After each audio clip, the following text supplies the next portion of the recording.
সকালে ঘুম থেকে উঠে আলু ভাজি দিয়ে পরোটা খেতে আসলে আমাদের বাঙালিদের অত্যন্ত প্রিয় খাবার।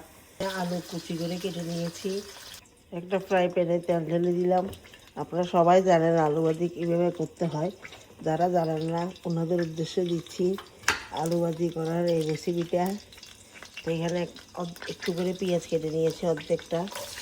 তেল গরম হওয়ার সাথে সাথে পেঁয়াজটা দিয়ে দিয়েছি। সাধারণ জিনিস তো, কিন্তু অনেকে জানে না, অনেকে আমার কাছ থেকে জিজ্ঞেস করে, যারা নতুন বিয়ে করেছে অথবা যাদের ব্যাচেলার ভাই বোনরা আছেন, অনেকে জানেন না। পেঁয়াজ যখন একটু নরম হয়ে আসবে ঠিক তখনই আলুটা ঢেলে দিতে হবে। এবার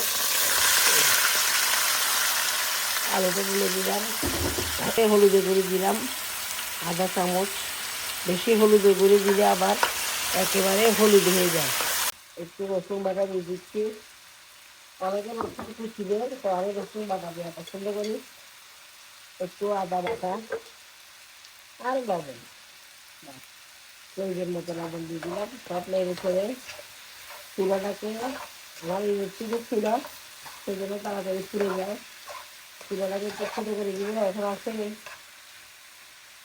এখন আছে হাইতে, আমি কমিয়ে এখন করে দিলাম নাম্বার 2-তে।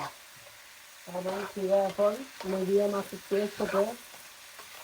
কয়েকটা কাঁচামরিচ বেশি দিলাম না, আমি 3টা দিলাম, আপনারা চাইলে আরও বেশি দিতে পারেন।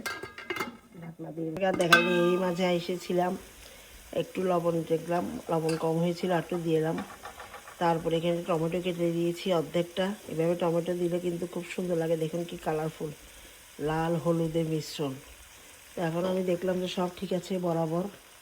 চুলা কিন্তু আমার ছোটো আঁচেই ছিল, এর মধ্যেই হয়ে গেছে আলু ভাজি। দিয়ে দিচ্ছি ধনেপাতা কুচি। ডিশে ঢেলে টেবিলে নিয়ে যাব, পরোটা দিয়ে আলু ভাজি খাবো ইনশাল্লাহ।